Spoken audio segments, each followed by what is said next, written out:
Quando um time muito acostumado a jogar a Série A cai para a Série B, parece que é o fundo do poço, que é o pior momento da história do time. Mas tudo que é ruim pode piorar, porque às vezes na Série B, esse time tão acostumado a disputar a primeira divisão, pode ali tropeçar contra alguma equipe, enfim, que não disputa tanto assim a Série A. E é disso que a gente vai comentar agora, desses vexames que já aconteceram na Série B e que às vezes se perdem pela memória. Depois da vinheta.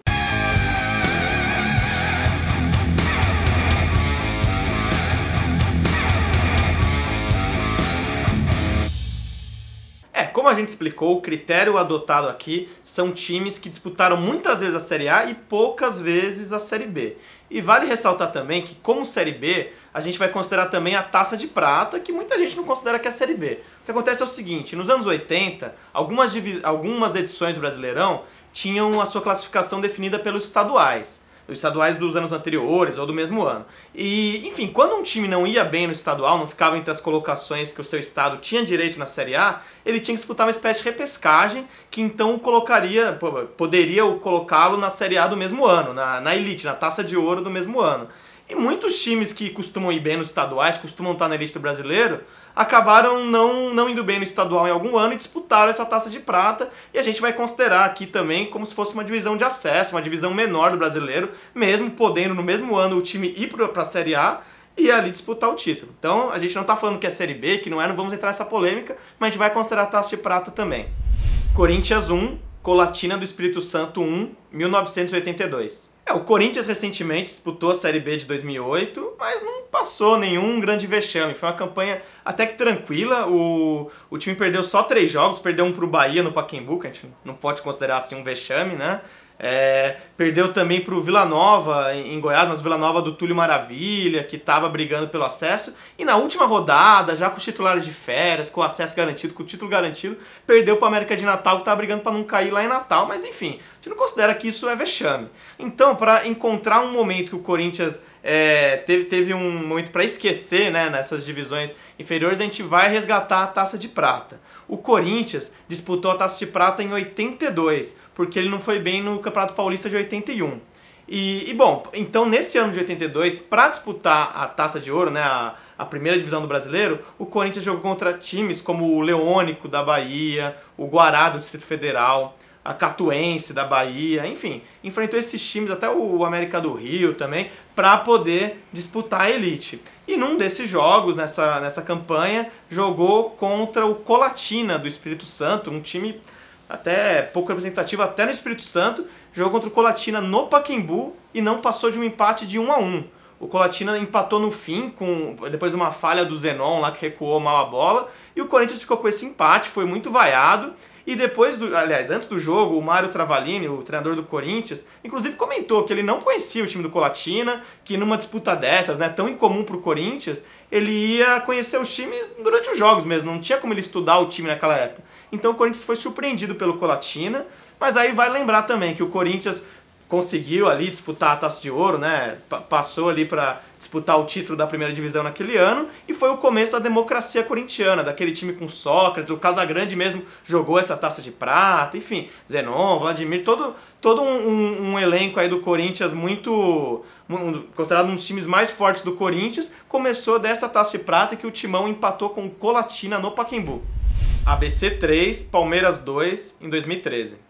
O Palmeiras também chegou a disputar essa Taça de Prata nos anos 80, jogou em 81 e 82, inclusive nesses anos chegou a ter alguns tropeços, empatou, por exemplo, com o Comercial do Mato Grosso do Sul jogando em São Paulo, mas a gente vai lembrar de um vexame mais recente do Palmeiras. O Palmeiras também disputou a Série B nesse século, né? Disputou em 2003 junto com o Botafogo e em 2013, e a gente vai pegar um vexame de 2013. Em 2013 também chegou a ter uns tropeços, né? Começou ali, não ganhou os 3 primeiros jogos, chegou a ter uma crise, mas enfim, foi um campeonato muito difícil também, né? Cheio de módulos ali para subir. O Palmeiras perdeu um jogo ali, outro aqui, mas enfim, fez uma campanha segura, subiu bem, subiu com um time que empolgou a torcida. Agora em 2013 teve alguns tropeços, né? Mesmo subindo como campeão, a gente vai lembrar que a situação era a seguinte: o Palmeiras era o líder do campeonato, ia enfrentar o ABC em Natal. Enfim, o ABC é um time que tem tradição na Série B também, mas o ABC era um time brigando para não cair.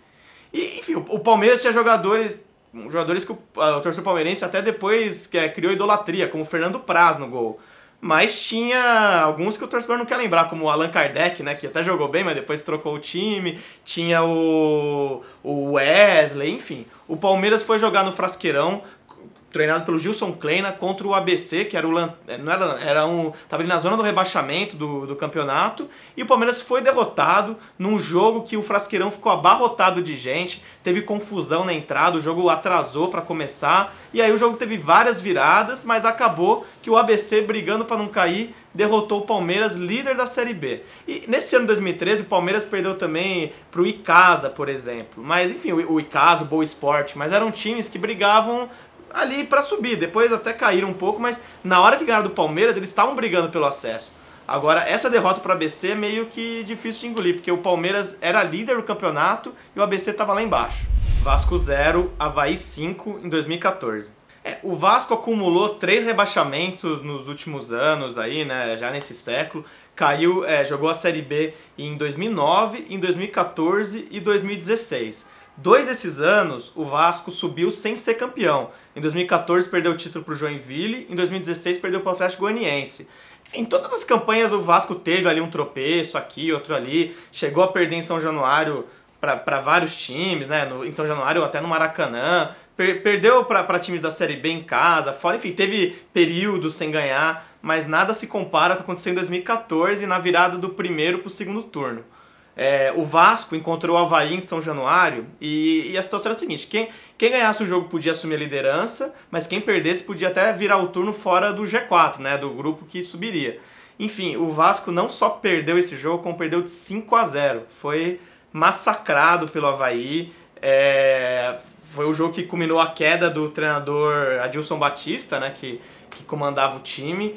E, enfim, o Douglas perdeu o pênalti nesse jogo, o goleiro do Vasco que levou 5 gols é o Martin Silva, né, que está no time até hoje. Enfim, essa derrota foi desastrosa, uma das maiores derrotas na história de São Januário, né. Teve muitos memes, e alguns memes, porque é uma grande coincidência, né, tem aquela série Hawaii 5, fizeram Avaí 5-0 com o Vasco, enfim, muita piada dos rivais. E, enfim, o pior é que naquele campeonato, não só o Vasco perdeu na virada do turno para o Avaí, como no último jogo perdeu novamente para o Avaí na ressacada, e o Avaí só subiu porque ganhou esses 6 pontos contra o Vasco. O Vasco conquistou esse ano também o acesso num jogo que pode ser considerado vexame. Empatou contra o Icasa, no Maracanã lotado, o Vasco podia ganhar ali, gritar finalmente, subimos de novo, mas não, acabou empatando com o Icasa. Enfim, é um período bem traumático da história vascaína, e esse 5-0 foi um grande vexame. Anapolina 4, Grêmio 0 em 2005. Na primeira segunda divisão que o Grêmio disputou em 1992, o Tricolor também fez uma campanha muito fraca, terminou só na 9ª colocação e só disputou a Série A do ano seguinte porque teve ali uma manobra da CBF. Mas, enfim, naquele ano o Grêmio perdeu, por exemplo, de 3-0 para o São José, né, o time de São José dos Campos, interior de São Paulo. Teve ali alguns tropeços, né, terminou na 9ª colocação, mas a gente vai considerar como grande vexame gremista na Série B essa derrota em 2005, quando o Grêmio perdeu de 4-0 para a Anapolina. A Anapolina que caiu naquele ano para a Série C, mas teve esse gostinho, né, o time que é conhecido como a Chata, lá de Goiás, ganhou do Grêmio de 4-0. Bom, o Grêmio começou aquela campanha de um jeito bem deprimente. Teve que disputar jogos com portões fechados no Beira-Rio, porque não podia mandar jogo no Olímpico.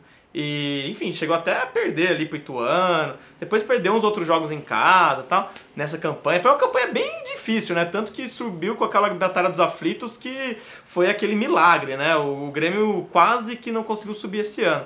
Mas essa derrota foi acachapante. O time levou 4-0 jogando em Goiás para um time que depois foi rebaixado.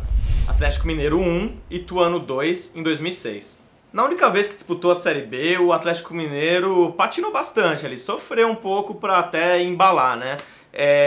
Chegou, por exemplo, a ficar 7 jogos sem vencer.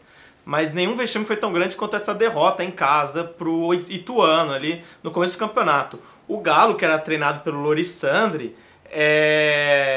chegou a lançar uma camisa comemorativa aquele dia, chamou o torcedor no Mineirão que ia lançar uma camisa, levou ali o goleiro João Leite, né, o jogador que mais disputou partidas com a camisa do Galo, para lançar a camisa. Era um clima de festa e o time foi derrotado em casa pro Ituano.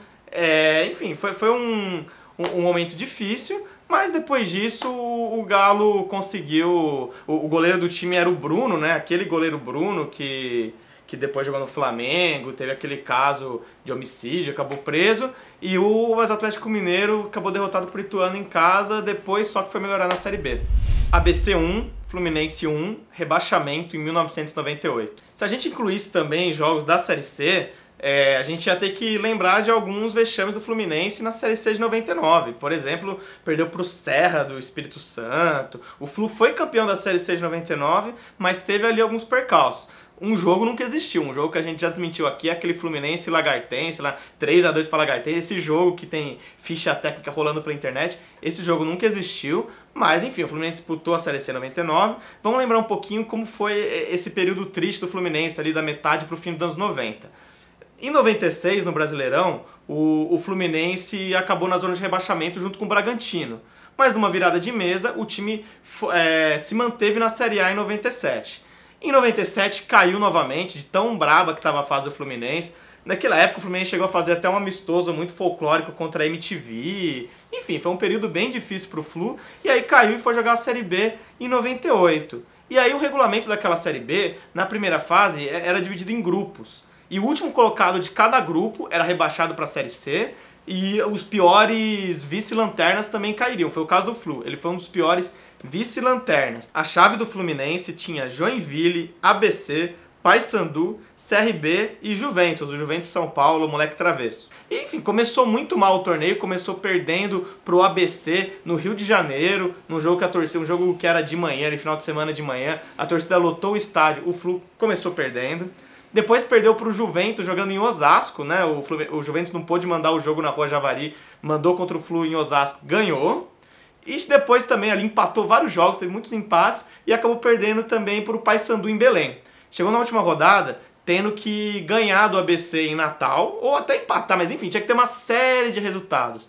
E não foi o que aconteceu. O time apenas empatou contra o ABC em Natal e os outros resultados, a combinação não ajudou. O time foi um dos piores vice-lanternas e acabou rebaixado. O treinador do time na época, o Sérgio Cosme, deu uma declaração depois que o time caiu, falando que aquela era a realidade do Fluminense, que o Fluminense cometeu muitos erros administrativos e merecia então jogar uma Série C. Já o presidente do clube, o Davi Fischer, deu entrevistas dizendo que aquilo não tinha cabimento, que o Fluminense não ia jogar uma Série C, porque, enfim, não era um torneio à altura do Fluminense, não era um torneio rentável, acabou disputando a Série C, né? Foi cumprindo o regulamento. Que sirva de lição para aqueles que forem administrar o Fluminense, que façam uma administração digna à altura do Fluminense. É impossível o Fluminense jogar um campeonato da terceira divisão como é hoje organizado. É impossível porque não tem retorno nenhum, vai haver uma desmotivação total da torcida, então nós temos que reformular o futebol brasileiro. E um clube que tem 10 milhões de torcedores não pode disputar a terceira. Alguma coisa tem que fazer. Mas, enfim, o Fluminense passou por esse grande vexame, é verdade, mas vamos ressaltar também o seguinte: o time disputou apenas 10 jogos na Série B e já foi rebaixado. Muito time que a gente está mencionando aqui no vídeo começou a Série B bem mal, não venceu ali venceu pouca coisa nos primeiros 10 jogos e não caiu porque tinha tempo de se recuperar. O Fluminense não, o Fluminense apenas 10 jogos, o regulamento era muito cruel, foi rebaixado e disputou a Série C, depois pulou para a Série A da Série C, né? Teve a Copa João Avelange e tal, é outra história. Macaé 4, Botafogo 2 em 2015. O Botafogo disputou 2 vezes a Série B, uma em 2003, quando jogou junto com o Palmeiras, acabou vice-campeão, e outra em 2015, quando acabou campeão. O time teve alguns deslizes nessas campanhas, né? Perdeu ao todo 16 jogos na Série B, 8 em 2003 e 8 em 2015. Na verdade, a maior diferença de gols de uma derrota foi em 2015, numa derrota por 3-0 para o Santa Cruz no Engenhão. O Santa Cruz era o vice-campeão daquele ano, até esse jogo chegou a ameaçar o título do Botafogo. Então, não é um vexame, né? O confronto do líder contra o vice-líder.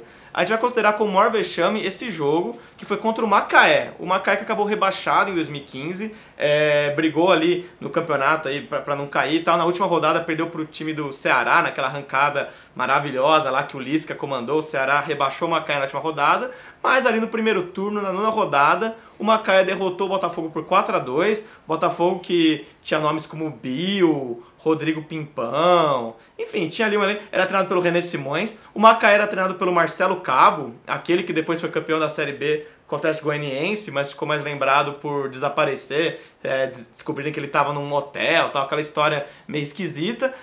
Mas enfim, nesse jogo, que foi 4-2, o Macaé começou num ritmo alucinante, enfiou 3-0 no Botafogo no primeiro tempo.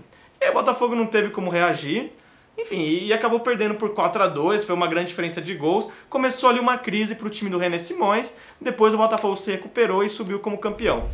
Internacional 0, Boa Esporte 1 em 2017. O Inter foi outro time que subiu da Série B para a Série A sem ser campeão. O campeão daquela edição de 2017 foi o América Mineiro. O Inter começou o campeonato com uma atuação muito boa contra o Londrina, jogando em Londrina, ganhou de 3-0 e muito colorado falou, essa Série B vai ser fácil, né? A gente vai meio que treinar o time para a Série A no ano que vem.